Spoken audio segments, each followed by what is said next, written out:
Blood pressure measures the amount of pressure that blood exerts on the walls of arteries as it passes through.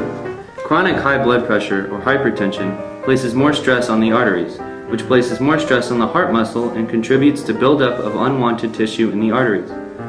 Persistent hypertension is a risk factor for strokes, heart attacks, heart failure, and renal failure. Hypertension often goes undiagnosed, so it is important to monitor blood pressure on a regular basis in order to maintain a healthy heart. First, make sure you have your blood pressure cuff and stethoscope on the table, and make sure equipment is in working order. Have the patient sit down in an upright position with their arm rested on a solid surface at the same level as their heart, with their palm facing upwards. Let the patient know that you will be taking their blood pressure and ask for their arm. In Spanish, say, Le voy a tomar la presión. Siéntese vertical. Deme su brazo, por favor. If necessary, remove clothing from the upper arm of the patient. If clothing is present, say, Sube la manga, por favor.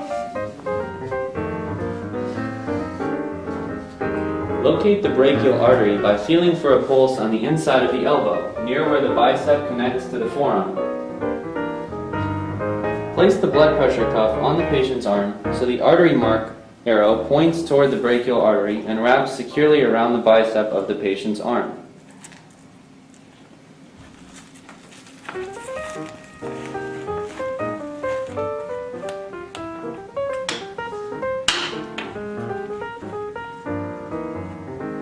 Place the stethoscope in your ears and make sure that the earpieces are pointing forward. Place the stethoscope in the crease of the arm over the brachial artery where you felt the strongest pulse.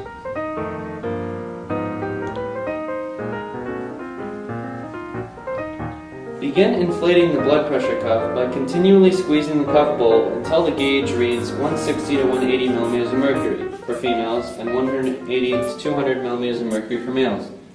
If you still hear a pulse after inflation, continue inflating the cuff until no pulse is heard.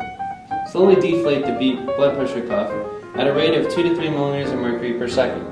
Deflating more quickly than this can cause inaccurate measurements.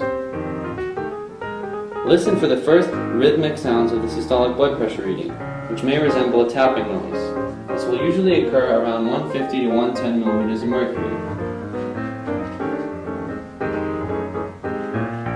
Listen for the sound to fade, and record the pressure when the sound stops as the diastolic blood pressure. This will usually occur around 100 to 80 millimeters of mercury.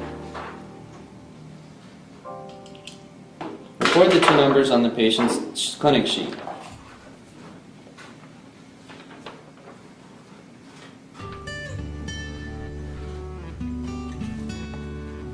If unable to obtain an accurate reading, repeat the procedure on the opposite arm. If this occurs, tell the patient that you will need to take their blood pressure on the opposite arm. In Spanish, say, Le voy a tomar la presión en el otro brazo. When finished with the procedure, thank them and direct them to the blood glucose station. In Spanish, say, Gracias. Siga ahí, por favor.